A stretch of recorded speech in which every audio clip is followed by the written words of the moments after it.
అతని వెళ్ళనీయక సౌలు అతనిని చేర్చుకొనెను.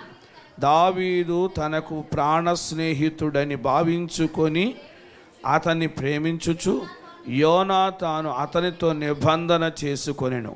మరియు యోనాతాను తన దుప్పటిని, తన కత్తిని, తన విల్లును, నడికట్టును తీసి దావీదునకు ఇచ్చాను. స్తోత్రం చెప్పండి గట్టిగా, రెండు చేతులు ఎత్తి స్తోత్రం చెల్లించడం. హల్లెలూయా. మంచిది. ప్రభుని ప్రేమ, మనం చదువుకున్న ఈ వాక్య భాగంలో దావీదు, యోనాతాను వారి యొక్క హృదయాలు చెప్పండి కలిసిపోయినాయంట. ఎందుకు అలా కలిసినాయి అని అంటే, దావీదుని ప్రాణ స్నేహితునిగా భావించుకున్నాడంట. దావీదుని యోనాతాను తనకు ప్రాణ స్నేహితునిగా భావించుకున్నాడు. అలాగూ ప్రాణ స్నేహితునిగా భావించుకున్నాడు కనుక అతడు ఎంతగానో ప్రేమించాడు. ఇతడు నా స్నేహితుడు అని చెప్పి ఎంతగానో ప్రేమించాడు. అదే యేసుక్రీస్తు ప్రభు కూడా అదే అడిగాడు పేతుర్ని, నువ్వు నన్ను ప్రేమించున్నావా అని చెప్పి ముమ్మారు పేతుర్ని అడిగినట్లుగా చూస్తాం. కనుక ప్రాణ స్నేహితునిగా భావించుకోవటం కాదు, అతను ఏం చేయాలంట, ప్రేమించాలి. ప్రాణ స్నేహితునిగా భావించటం మాత్రమే కాదు, అతను ఏం చేయాలి, ప్రేమించాలి. అలాగే ఇక్కడ యోనాతాను చేసిన పని గురించి మనం పరిశీలన చేస్తే, ఆ యోనాతాను అతని స్నేహితునిగా భావించుకొని ప్రేమించాడు కనుక యోనాతాను అతనికి దుప్పటిని, కత్తిని, విల్లును, నడికట్టును తీసి దావీదునకు ఇచ్చాడు. దేవునికి స్తోత్రం చెప్పండి. హల్లెలూయా. మంచిది. ఇక్కడ 4 విషయాలు మనం చూస్తున్నాం. యోనాతాను దావీదునకు దుప్పటి ఇచ్చాడు. ఇప్పుడు దావీదికి అవసరం, ఇప్పుడు దావీదికి ఏది అవసరమో దావీదికి అవి ఇచ్చాడు యోనాతాను. యోనాతాను గ్రహించాడు. యోనాతాను పెద్దోడా, సౌలు పెద్దోడా? సౌలు పెద్దోడు కదా. కానీ సౌలు ఏమి ఇవ్వలా, కానీ యోనాతాను ఇచ్చాడు. యోనాతాను ఇవ్వటానికి కారణం ఏంటంటే, దావీదుని ప్రాణ స్నేహితునిగా భావించి అతని ప్రేమించాడు. అతని యందు ప్రేమ ఉంది కనుక, అతడు ప్రేమించిన వాడు కనుక ఆ దావీదుకి దుప్పటిచ్చాడు, కత్తినిచ్చాడు, విల్లునిచ్చాడు, నడికట్టును కూడా ఇచ్చాడు. ఇప్పుడు ఇవి దావీదుకి అవసరం. ఇవన్నీ కూడా దావీదుని బలపరచటానికి, దావీదుని ధైర్యపరచటానికి, దావీదుని ప్రోత్సహించటానికి యోనాతాను చేసినటువంటి కార్యం ఇది. దేవుని స్తోత్రం చెప్పండి. హల్లెలూయా. ఇప్పుడు ఆయన ఒక ప్రాముఖ్యమైనటువంటి ఒక పని మీద ఆయన బయలుదేరాడు. ఆయన వెళుతున్నాడు కనుక ఆయనకి అవసరం అని చెప్పి యోనాతాను దావీదునకు ఇవి ఇచ్చాడు. కనుక ఇప్పుడు మన ముందు ఒక ఘనమైన పని ఉంది కనుక ఈ పని కొరకు యోనాతానులాగా ఇచ్చేవారు కావాలి. దేవునికి స్తోత్రం చెప్పండి. హల్లెలూయా. యోనాతానులాగా ఇచ్చేవారు కావాలి. దుప్పటిచ్చాడు అండి. ఏమిచ్చాడు? దుప్పటిచ్చాడు. ఈ దుప్పటి దేవుని యొక్క ప్రభావానికి, దేవుని అభిషేకానికి సూచన. స్తోత్రం చెప్పండి. హల్లెలూయా. ఈ దుప్పటి ఆదరిస్తుంది. ఈ దుప్పటి ఏం చేస్తుంది? ఆదరిస్తుంది. కనుక ఆ దుప్పటిని, ఆ ప్రభావాన్ని దేవుని యొక్క అభిషేకాన్ని కలిగిన వాడుగా అతడు బయలుదేరాలి అని యోనాతాను యొక్క ఉద్దేశం. ఎలీషా ఏలియాను వెంబడించినప్పుడు, ఇంతగా నన్ను వెంబడిస్తున్నావు, ఆ 50 మంది యోర్దాను అవతల నిలబడిపోయారు. నువ్వెందుకు ఇంతగా నన్ను వెంబడిస్తున్నావంటే నీవు పొందిన ఆత్మలో 2 పాళ్ళు ఆత్మ నాకు కావాలి అన్నాడు. అప్పుడు ఏలియా ఏం చేశాడు? దుప్పటి వదిలేసి వెళ్ళిపోయాడు. కానీ ఆయన వెళ్తా వెళ్తా దుప్పటి పడేశాడు. దుప్పటి ఇచ్చాడు, ఆయన అడిగింది ఆత్మ, కానీ దుప్పటి ఇచ్చాడు. ఆ దుప్పటి ద్వారానే చెప్పండి, అది ఏలియా కంటే కూడా ఇంకా 2 అంతల కార్యాలు చేశాడు, 2 అంతలుగా వాడబడ్డాడు. దేవునికి స్తోత్రం, హల్లెలూయా. కనుక ఈ దుప్పటి ఎంతో ఆదరిస్తుంది, దుప్పటి ఎంతో ధైర్యపరుస్తుంది, దుప్పటి అద్భుతాలు చేస్తుంది. స్తోత్రం చెప్పండి, హల్లెలూయా. కనుక ఆదరించేటువంటి దుప్పటి ఇవ్వాలి మీరు. అదేనా మనకి ఎందుకంట అంత భారం, ఇప్పుడు పెట్టకపోతే ఏమైద్దంట అంటే దుప్పటి ఇచ్చినట్టు కాదు. స్తోత్రం చెప్పండి. అది దుప్పటి, అది చించినట్టు యేసు రక్తమే. స్తోత్రం చెప్పండి. అది దుప్పటి ఇవ్వాలి. తర్వాత అన్నాడు కత్తి అన్నాడు. కత్తి, దేవుని స్తోత్రం, హల్లెలూయా. కత్తిని ఇవ్వాలి. ఈ కత్తి దేనికి చూచినా దేవుని స్తోత్రం, హల్లెలూయా. ఏమండి, అది దేవుని యొక్క వాక్యం. కత్తి అంటే దేవుని వాక్యం. దేవుని స్తోత్రం, హల్లెలూయా. వాక్యాన్ని కలిగి ఉండాలి.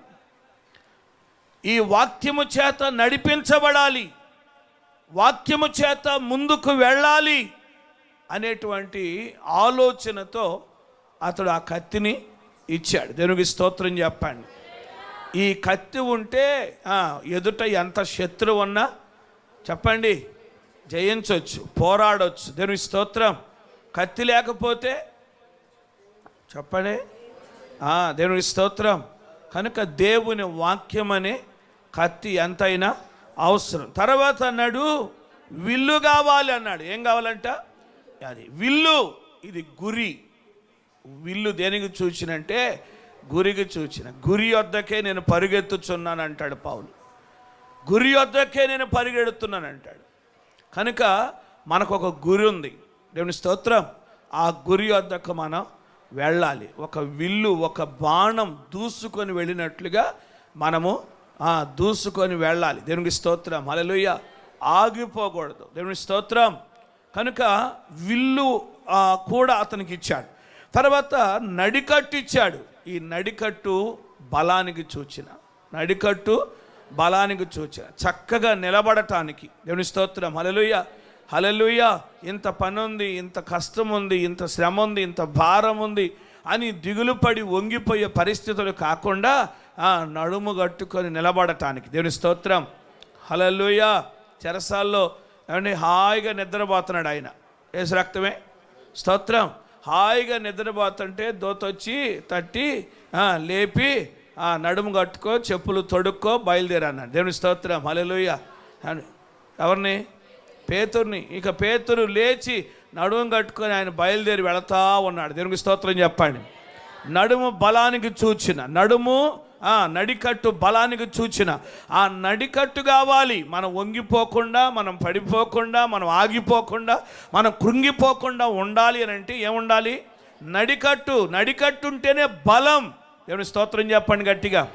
2 చేతులు ఎత్తి స్తోత్రం చెప్పండి, హల్లెలూయా. కనుక నడికట్టులాగా నిలబడాలి. దేవునికి స్తోత్రం. ఆ నడికట్టు ఉంటే అప్పుడు మనం చక్కగా నిలబడగలుగుతాం. కనుక ఇప్పుడు నడికట్టు కట్టుకొని లేచి నిలబడి నడికట్టు కట్టుకొని పేతురు బయలుదేరి వెళతా ఉంటే అతడు తీయకుండానే తన ఎదుట దాని అంతటికి అదే ఇనుప గవిని తెరచుకుందంట. ఒకసారి చప్పట్లు కొడితే ఏమైందంట? కొంచెం గట్టి కొట్టండి. హల్లెలూయా, హల్లెలూయా. ఏమండి, నడికట్టు కట్టుకొని వెళ్తున్నాడు. నడికట్టు కట్టుకొని ధైర్యంగా లేచి ఆయన వెళతా ఉంటే అతని ఎదుట ఇనుప గవిని కూడా దాని అంతటికి అదే తెరుచుకుంది. అనేక ఇనుప గవినులు తెరవబడును గాక. హల్లెలూయా, స్తోత్రం, హల్లెలూయా. ఇప్పుడు ఈ కన్వెన్షన్ కొరకు ఇప్పుడు నడుము కట్టుకొని, దేవునికి స్తోత్రం, హల్లెలూయా. ఏమండి, నడుము కట్టుకొని బయలుదేరుతున్నాం. దేవునికి స్తోత్రం. ఏమండి, సేవకులు, కమిటీ సభ్యులు, నాయకులు బయలుదేరి వెళ్తూ ఉంటే దేవుడు గొప్ప కార్యాలు, ద్వారాలు తెరవాలి. దేవునికి స్తోత్రం. ద్వారాలు తెరవబడాలి. ఇనుప గవిని తెరవబడాలి. దేవునికి స్తోత్రం, హల్లెలూయా. కనుక ఇప్పుడు ఆనాడు దావీదుని బలపరిచిన యోనాతానులాగా ఇప్పుడు మనం కూడా ఉండాలి. దేవునికి స్తోత్రం చెప్పండి. యోనాతాను ఎంతో ప్రేమించాడు కనుక, యోనాతాను దావీదుని స్నేహితునిగా భావించాడు కనుక, అందుకొరకే యోనాతాను దుప్పటిచ్చాడు. స్తోత్రం చెప్పండి. 2 చేతులు ఎత్తి స్తోత్రం చెప్పండి. కొంచెం గట్టిగా చెప్పండి, హల్లెలూయా. కనుక దుప్పటిచ్చాడు. ఒక ఆయన నిన్న ప్రసంగం చేస్తుంటే ఒక ఊరు వెళ్ళా, త్రిపురాంతకం అనేటువంటి ఒక ఊరు వెళ్ళా. ఆ త్రిపురాంతకం అవతల ఇంకా ఒక ఊరు, అది ఎర్రగొండపాలెం దగ్గర. నిన్న ఒక ఊరు వెళ్ళాను. అక్కడ ప్రసంగం అంతా అయిపోయిన తర్వాత నేను కూర్చుంటే నా తర్వాత ఒక ఆయన పాట పాడటానికి వచ్చి అన్నాడు, అయ్యగారు నీ వస్త్రాలు బాగా ఇస్తావా నాకు అన్నాడు. ఏసు రక్తమే, స్తోత్రం, హల్లెలూయా. నేను నీ వస్త్రాలు ఏలియా మా దుప్పటిచ్చాడు ఎలీషాకి, ఆ దుప్పటితో ఆయన బయలుదేరి వెళ్ళాడు, అద్భుతాలు చేశాడంటే ఆయన లేచి వచ్చి అంటాడు, అయ్యగారు నీ వస్త్రం బాగుంది అయ్యగారు, నాకు ఇస్తారు, నాకు బాగా నచ్చింది అయ్యగారు అన్నాడు. దేవుని స్తోత్రం, హల్లెలూయా, హల్లెలూయా. అండి నాకు కూడా అది అలవాటు. దేవుని స్తోత్రం. నేను కొత్త వాటి కంటే కూడా నేను ప్రార్థన చేసి నేను ధరించుకొని ఆ వస్త్రాల ద్వారా సేవ చేసి ఏమండి అది కొన్ని సంవత్సరాలు లేకపోతే కొన్ని దినాలు కొన్ని నెలలు వాడుకున్న తర్వాత ఆ వస్త్రం ఇవ్వటం నాకు అలవాటు. ఆ వస్తువు కానీ వస్త్రం కానీ నేను వాడింది ఇవ్వటం. ఎందుకంటే నేను చిన్నప్పటి నుంచి కూడా మా మేనమామ వాడితే అవే నేను వాడుకునేవాడిని. అదే డాక్టర్ వందనం గారు అండ్ ఆయన బట్టలన్నీ తెచ్చుకునేవాడిని, అయ్యేది వేసుకునేవాడిని అండి. తర్వాత నాకు కూడా అలాగూ ఇవ్వటం అలవాటు అన్నమాట. దేవుని స్తోత్రం చెప్పండి. నేను రామరాజు కప్పిన శాలువా కూడా నాకు కప్పిన శాలువే. అది నా మీద పడిన శాలువా, ఆ శాలువా ఆయన మీద వేసా. స్తోత్రం చెప్పండి గట్టిగా, హల్లెలూయా. ఏలియా దుప్పటి ఎలీషా మీద పడింది, ఎలీషా దుప్పటి చెప్పరే. దేవుని స్తోత్రం. ఇప్పుడు ఎవరి మీద పడాలి? దేవుని స్తోత్రం. ఏమండి ఆ తర్వాత గెహాజీ మీద ఆ దుప్పటి పళ్ళ. ఏంటంటే ఆయన యోగ్యుడు కాదు, యోగ్యుల మీద పడాలి. దేవుని స్తోత్రం చెప్పండి గట్టిగా, హల్లెలూయా. కనుక దుప్పటి ఇవ్వాలి. ఇది ఆదరణ. దేవుని స్తోత్రం. ఏమండి ఇది ఆదరణ, ఇది ధైర్యం, ఇది ఎంతో నెమ్మది. దేవుని స్తోత్రం. కనుక అవన్నీ కూడా పట్టుకొని ఇప్పుడు దావీదు బయలుదేరి వెళితే గొప్ప విజయాలతో తిరిగి వచ్చాడు. ఆయన గొప్ప జయముతో తిరిగి వచ్చాడు. దేవునికి స్తోత్రం చెప్పండి. కనుక అది దేవుని కార్యం. దేవుని స్తోత్రం చెప్తారా? హల్లెలూయా. మంచిది. మరి పోయిన వారంలో రామరాజుని ఎన్జిఓస్ దీనిలో వైస్ ప్రెసిడెంట్గా దేవుడు ఎన్నిక చేశాడు. అంత మాత్రమే కాదు, మన నిర్మలాంటి కుమారుడు కిషోర్, ఆయన రైల్వేలో ఆయన ఒక యూనియన్ ఉంటుంది కదా, దానిలో ఆయన ఒక చైర్మన్గా ఏర్పాటు చేశాడు. దేవుని స్తోత్రం. నిన్నటి దిన మొన్న 2 రోజుల క్రితం 3 రోజుల క్రితం గొప్ప సన్మానం జరిగింది. గొప్ప ఊరేగింపు చేశారు ఆయన కిషోర్ గారిని. హల్లెలూయా. మన పిల్లల్ని దేవుడు ఆశీర్వదిస్తున్నాడు. ఉన్నతమైన స్థితిలో దేవుడు మన పిల్లలను ఉంచుతున్నాడు. దేవుడు హెచ్చిస్తున్నాడు. దేవుడు గొప్ప కార్యం చేస్తున్నాడు. అందుని బట్టి మనం ఎంతైనా దేవుని మహింపరచాలి. గట్టిగా చప్పట్లు కొడతారా? Praise the Lord. Hallelujah, hallelujah. ఇది దేవుని కార్యం. కనుక ఇంత ఘనమైన కార్యాలు, గొప్ప కార్యాలు దేవుడు మన పట్ల, మన పిల్లల పట్ల దేవుడు జరిగిస్తున్నాడు. అందుని బట్టి మనం ఎంతైనా దేవుని స్తుతించాలి. దేవునికి స్తోత్రం, హల్లెలూయా. కనుక ఇప్పుడు యోనాతాను దావీదుకి ఇచ్చినట్టుగా ఇప్పుడు మీరు కూడా ఏం చేయాలి? ఇవ్వాలి. దేవునికి స్తోత్రం, హల్లెలూయా.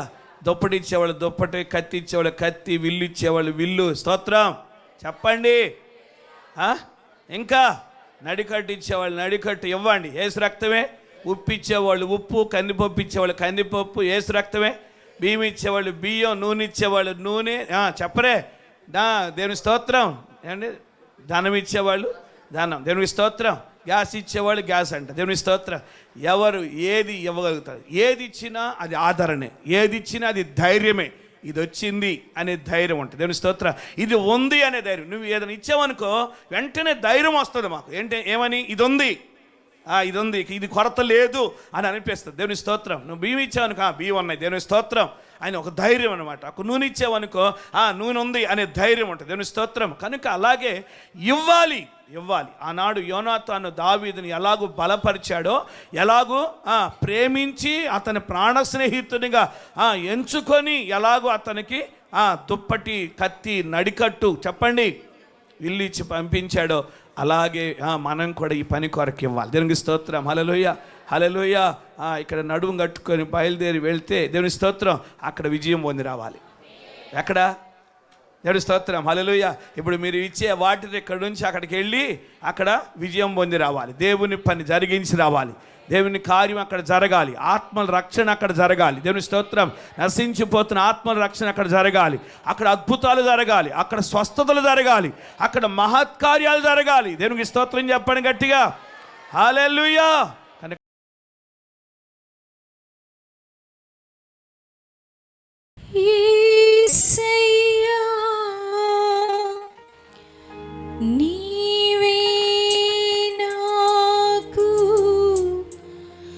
మార్గము సత్యము జీవమయా,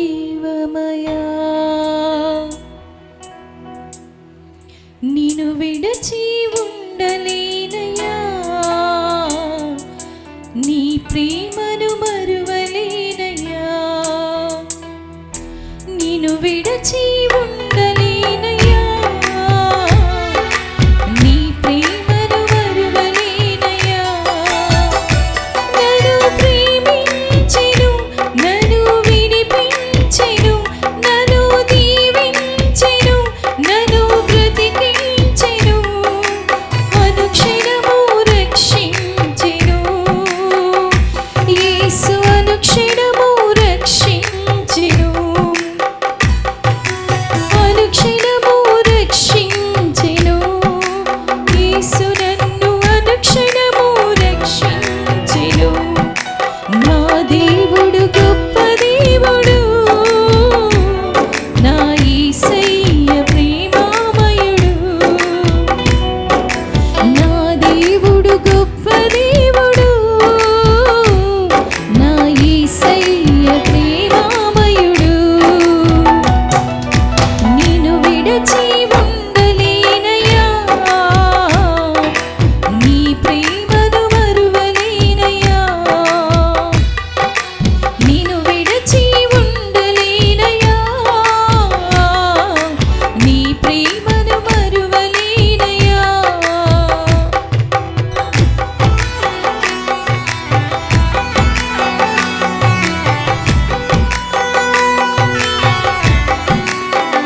అందరూ చప్పట్లు కొట్టి దేవుని మహిమపరచుదాం. హల్లెలూయా. దేవునికి మహిమ కలుగును గాక.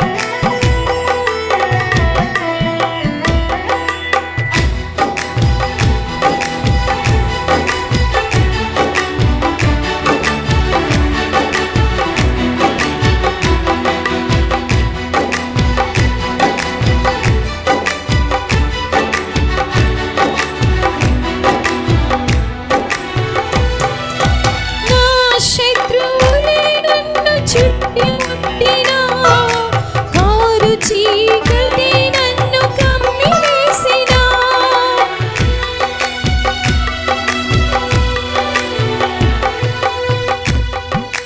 నా శత్రువులే నన్ను చుట్టుముట్టినా, చీకటి నన్ను కమ్మివేసినా, శత్రువులను చెదరగొట్టి నీ వెలుగు శత్రువులను చెదరగొట్టి నీ వెలుగు చేసి ప్రతి క్షణము కాపాడెను.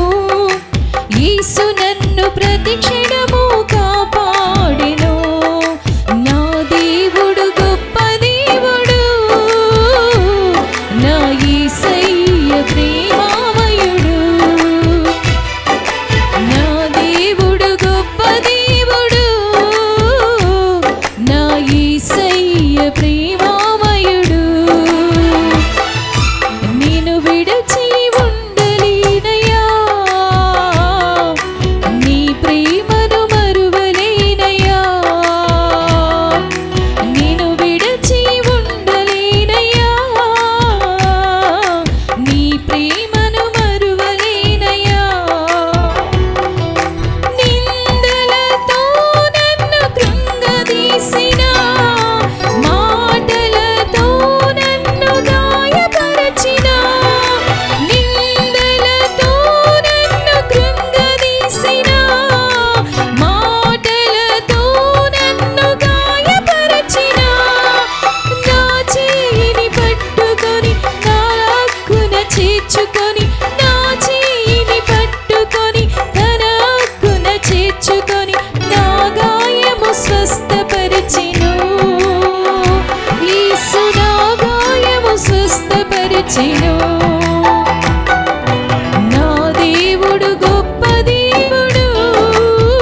ప్రేమ